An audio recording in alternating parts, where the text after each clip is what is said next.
Hello, ladies, and welcome back to Feel Your Soul Sister Coaching. This is your host, Tina Harmon, and I am back with you today to talk about something very important, relationships. So I want to ask you this question. Should relationships have rules? Yeah, should relationships have rules? Think about that, lady. Sometimes we just enter into relationships like willy-nilly, and we don't even think about what the criteria should be for a relationship. Like what rules, what ground rules should I set down? And so I want to just go over some of the things that happens within relationships. And first, want to start with, how about we just start with, does opposites really attract? Or is it just plain curiosity? Somebody's different than we are, and we're just plain curious about who they are and what they're up to and what they're doing. And sometimes we just get sucked in, and we really like what we've gotten sucked into. And, there are good relationships and there are bad relationships. I'm sure you know that. But let's talk about some things that constitute a unhealthy relationship. And I'm not just talking about with a man. I'm talking about friendship, kinship, loveship. I'm talking about any type of relationship you get into, coworkers, just relationships in general. There are healthy ones and unhealthy ones. One of the key indicators of an unhealthy relationship is the inability to communicate well. Sometimes it doesn't matter what we say to somebody. They never hear us. They never respond appropriately. Every time we talk, we get into an argument, whether it's my brother, my sister, my man, my husband, whoever, and we just don't ever seem to communicate well. And then there's disrespect. There are people who disrespect us in many different ways, but any type of disrespect, any disregards for your feelings or your thoughts or, your values, your belief systems, any of that is just disrespect, that people can't value another person's point of view or another person's perspective. That's not a good, healthy relationship. If it's always my way or the highway, then you need to look at that relationship and see, is it a good relationship? Should I really be in this relationship? Because this person doesn't respect my thoughts, my wishes, my ideas. They don't respect me in that. And then here's a big one, the lack of trust. If I can't trust you, we cannot have a relationship. If I'm always worrying about where the knife coming from in my back, or who you running around with if you my man, or are you going to pay me my money back if you borrow it from my siblings or my children, or, are you going to do what you say you're going to do? Can I trust you? Can I believe that what you say, you're going to do it? Are you trustworthy? And relationships shouldn't be a one-sided effort. And what I mean by that, one-sided. Well, if I'm the only one contributing to the relationship, the only one who cares about whether we keep the friendship or the kinship or the loveship, then maybe this isn't a good relationship. I shouldn't be the one that's always coming up with the ideals to cultivate our friendship, ideas to cultivate our loveship. I shouldn't be the only one giving and giving in to all of the ideas, and I shouldn't be the only one that's doing everything. You should be in a relationship with people that's mutual, that we have mutual things that we like to do together, that we can give and we can take. I can do some of the things you like. You can do some of the things I like. This should be a mutual relationship. And then a lot of relationships, if there's no boundaries, if people always overstepping their boundaries in your relationship, that is not a healthy relationship. If I asked you not to come over my house before 9 o'clock, don't come over my house before 9 o'clock. Why you got to be the one? I'm coming over anyway. You don't tell me when to come over, or you coming in too late at night and not respecting those boundaries. Like, I used to say with men, nothing's open after 2 o'clock but legs in my mind. Yeah, I said it, legs. And so now, you're not trustworthy. You're crossing the bounds. You're continuing to always borrow my money and never pay it back. Like, as if it doesn't matter that you don't have to pay me back. Like, it shouldn't be that way in any type of relationship whatsoever. And then mismatched values. So we don't even like the same things. We're not even going the same direction. You got your way, I got my way. We're always in division about things. We never can see eye to eye on anything. And that is an unhealthy relationship. It really is. And if you're in a relationship that has any of these signs, I suggest that you either sit down and talk about it until you can see if there are some conclusions that you can come through where you can get it in the middle ground, or I say run. Get out of there. It's not a good thing to be in an unhealthy relationship. So then what's the opposite of unhealthy relationship or unsuccessful relationship? Is a successful relationship. So a successful relationship has great communication skills. Even like my husband and I, when we communicate and we don't agree, we have agreed to disagree. It's okay. I value his thought process. He values mine. I value his opinion. And we don't even argue. We used to argue all the time. We don't even argue anymore because we realize the value of each other's thought processes, the value of each other's feelings. My feelings are my feelings and they're valid, just like your feelings should be your feelings and they should be valid. If anybody dismiss your feelings and you're not valid and they don't want to hear what you got to say, like I said before, you're in a bad relationship. You're in an unsuccessful one. You're going to always feel like you're lacking something in the relationship. So communication is a really good indicator. If we can communicate well, then we'll be able to get our points across and our feelings across without feeling like we're not worth listening to. And trust. I got to be able to trust you to a certain extent, trust you with my life even, trust you with things that I tell you in confidence as a friend. Trust you to bring me my money back when you say you're going to bring me my money back. Trust you to be there for me if you say you're going to be there for me.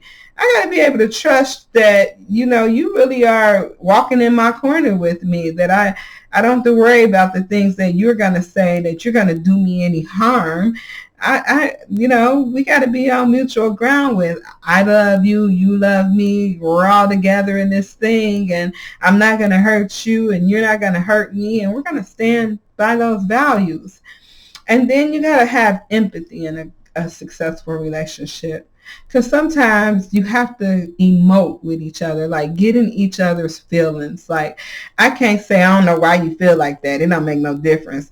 That don't make no sense. No, I have to be able to seek to understand where you're coming from with your feelings. If this makes you feel a certain way, I got to value that. And then I have to be able to get down there and think about myself too as well. Like, how would I feel? Like, even letting go how you would feel to see exactly how they feel. Like, how are they feeling in this relationship? How are they feeling in this situation? Empathy is important. It is the key to understanding versus you being understood all the time. And then flexibility and adaptability. I mean, everything can't go your way. We got to be flexible, ladies. Yeah, we like to do things our way. We want to have it all, but we have to give a little bit. We can't have everything our way. We can't be one of those, well, if he doesn't want to do what I want to do, or she doesn't want to do what I want to do, or they don't want to do what I want to do, and I ain't doing it. Have you ever met somebody like that? That's just crazy. Like, they don't really care if anybody else is benefiting from this relationship as long as they're benefiting from it. And you should be in a relationship where we all benefit together and we all have shared values. Like, we don't have to think the same, and we don't have to all do the same thing, but we should have the same type of core values in life. We should know that it's wrong to backbite and talk about each other. It's wrong to borrow your money and don't give it back. It's wrong to lie and not be trustworthy if I say I'm your friend. Like, we should have the same type of morals and values, the way that we think and process. And so have you ever heard of birds of a feather flock together? They tend to flock together. So you should have birds that are in the same flock you're in. And they don't have to be robots and do exactly what you do, because everybody got their own flair about things. But they should at least have the same type of integrity that you have, same type of moral standards that you have. Because if that doesn't happen, then it's like mix and match. If you don't have your yin and yang, you have just the opposite of it. And of course, supportiveness. If I'm going through something and I call my friend, I know she will get on the phone with me and pray with me and support me. If I got a tough task ahead, she'll help me try to figure out how to get through that task. That's how my husband is too. He's like, what can I do to help? Not going in, making the situation worse, pointing fingers, putting levels of doubt in people's head. Some people just go in and they tear all your dreams and all your hopes down. They don't know how to support you in the areas of life that you need support. And then there's commitment. A relationship is just not a good relationship without commitment. If I can't commit to staying faithful to you as a friend, staying faithful to you as a wife, staying faithful to you as a husband, if I can't commit to staying faithful and committed, then there's nothing. There's no relation. There's no trust. There's no shared values. There's nothing. If I don't commit to that, if I'm not saying from the beginning, I'm all in. I know in the church where we say 99 and a half won't do, I'm all in. So now, you can see a contrast between healthy relationships and seeing contrast between those relationships that will be unsuccessful in our life. So let's get to the point, like, how do I start a healthy relationship? What do I do? How do I get this? First of all, you need to have some self-awareness. You need to be aware of who you are. What are your values? What do you want in a relationship? What do you want your man, your friend? What do you want out of this relationship? And hold true to it. Stand fast. Stay committed to your relationships. That's what I say. Stay committed to you, to thine own self be true, and that is okay. Have open communication. Be transparent. Don't hide anything, not even up front. Like, if you don't like something, you don't like it. Just say, I don't like it. Don't say, oh, I think I can deal with it, or over time this will probably change. And with every unsuccessful relationship, there are signs that this relationship is not going to work out. Set clear boundaries. Okay. If you know your self-worth and you are aware of your values and your integrity and your morality, set those boundaries for the person that you're going to have a relationship with. It doesn't matter. Your sisters, your brothers. Look, this is the way it's going to be. I will not loan you any money if you borrow it and don't give it back. That's clear, right? I am not going to get out of my bed at midnight when just because you get in trouble and an emergency on your part ain't going to count for one on my part. How about that? I'm not going to live in a fire hydrant situation for you. And I remember my son saying, Mama, can I borrow some money from you, like $2,000 to bail my wife out of jail? And I told him, I said, well, one of my things is I don't bail anybody out of jail. And your daddy better have a very, very good reason as to why he go to jail if he get down there. So, we kind of got into this argument and this disagreement, which I really, he was arguing with me, but what I did was I set the boundary right then and there. First of all, I work hard for my money, and I can give it to you if I want to, and if I don't want to, I'm not going to. And because you get money every month and I don't tell you what to do with it, you're not going to tell me what to do with my money. So don't ever call here again thinking you're going to dictate my dollars, because that's not going to happen for you. So I had to set some boundaries in that relationship with him. I don't care how much of an emergency you get in. It is not my emergency. And if I can help you, I'll help you. But if I decide I don't want to help you, you should be okay with that. That's setting clear boundaries in relationships. And trust is something you have to build, because it's those experiences that you'll have with people. So you start off right away with the trust factor. Like, do little things to see how much you're going to be able to be trusted with these little things.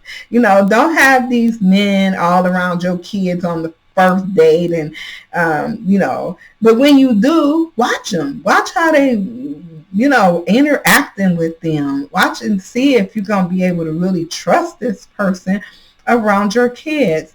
Watch your friends, your girlfriends, like, can you trust her around your husband or your boyfriend? Watch how people interact. Start to build the trust factor up front. Recognize, is this, this, so I want to be able to trust people. So if I'm seeing signs that are not trust and you're not going to be trustworthy, then I'm ending this relationship, and it's okay.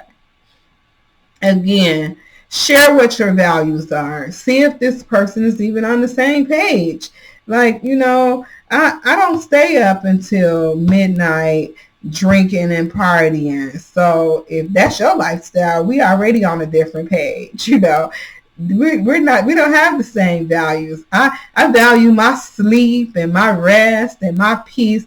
If you're a person who's always in a chaotic situation and your life is always upside down, and every time I see you arguing and fussing with somebody and calling bees and hoes and whatever else you want to call them, we don't have the same values. If I tell you I'm going to do something, and if somebody tell you they're going to do something and they don't do it, there's like stuff do come up, but, was that a lie, or was that a values issue? Is this how they always treat people? They tell people all the time that they're going to do something that they don't do. People, there are signs. We got to watch for the signs.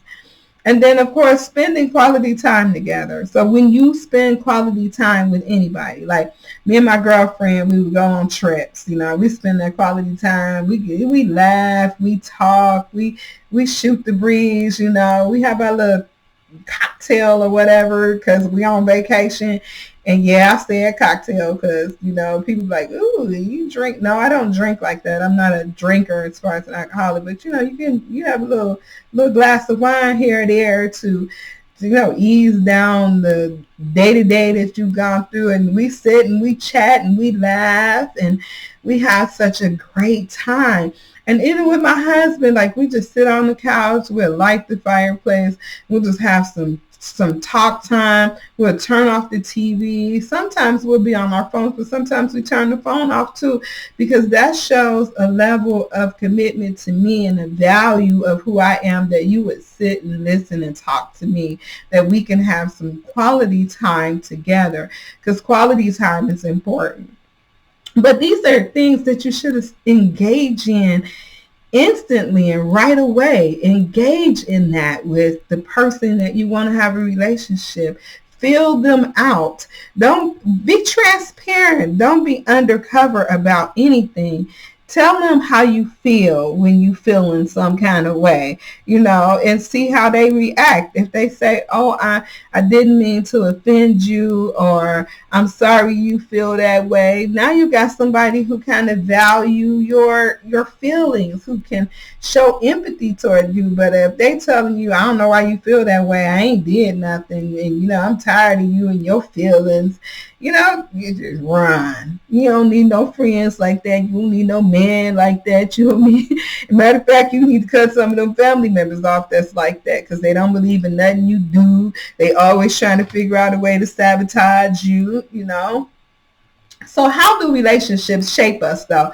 Because we got to think about, relationships. What do they do to us? How do they affect us? How do they shape our lives? Because they do. I mean, if we don't set the clear rules of how we're going to engage in a relationship with somebody, it affects our social, emotional state of being. Oh my God. When you give a breakup, I remember I did a breakup when I was younger, and I was so crazy about this guy. When he broke up with me, I cried so hard I threw up. It affected my whole being, my whole person, and then, he hurt me so bad that I was like broken into so many pieces. I didn't know what to do with myself. I stayed in the house for about a week, and I sulked, and I tried calling him over and over. I almost got toxic a little bit as far as stalking him and different things like that. But then I had to realize that, I can't allow people externally to impact me internally. And so I picked myself up, and I told myself I was moving on. I wasn't going to look back on that situation, but it didn't hurt nonetheless. It hurt. It affects us. But what it helped me to do is to understand that people are going to come and people are going to go. Even with some friends I've had to let go because they used me and said they were my friend, and they were never there for me, and they never came through, and they never supported me. I was always the one giving all the time. And so the whole goal is to allow, if you're going to allow it to shape you, relationships to shape you, let's learn from those relationships, because it damages our self-esteem. If you're just constantly going through relationship after relationship, friendship after friendship, kinship after kinship, loveship after loveship, it's going to do something to your self-esteem. It's going to make you feel like you are not anybody. You're not worthy. Like, you can't stand. I heard somebody saying love just ain't for me. I don't think love is for me. I ain't gonna never find the right person for my life. And because you're just willing to accept anybody most of the time. If you're just willing to accept anybody, then yeah. But if you get the boundaries together and the roles together and the rules established up front, then you set yourself up for having good relationships, and nobody else can define that for you. It forms our identity too, because if I keep on choosing the same men with a different face, that means that must be what I like. I like a roughneck, as some of the ladies would say, or I like that kind of guy that's gonna hit me because I feel like he hit me because he loved me. I like friends who call me out of my name, and we get into a fight every weekend, and we drunk and we slander each other, and we don't have nothing good to say, but yet that's my girl. We homies, I don't get those kind of relationships. I mean, some people thrive off of toxicity, and I don't want my relationships to define me as a toxic person or even drag me down into that. It also affects your communication skills, because if you always arguing, you arguing with your friends, you're arguing with your husband, you're arguing with your kids, like, I remember I used to be an arguer, for real, if there's such a term. I used to come in the house arguing at the kids because they had done what they were supposed to do. Arguing with my husband because he didn't do what he was supposed to do. I used to argue with my friends too because they didn't do what I thought they should do. They wasn't measuring up. You know, one of my very best friends, she quit talking to me for about 2 years because I said something that was so damaging to her. So it has taught me how to communicate better, how to think about other people's feelings, how to not say damaging things to the people I say I love, I'm in a relationship with. Also, relationships sometimes define your self-worth, and you shouldn't allow it to, because you worthy of whatever you worthy of without that person even having to be a part of your life. Your worth is not determined by other people and the relationships you have with them. Your worth is determined by the relationship you have with yourself. So I want to help you to have that relationship with yourself. Fill your soul, sisters, with life and not death. And I will see you the very next time. Ta-ta for now.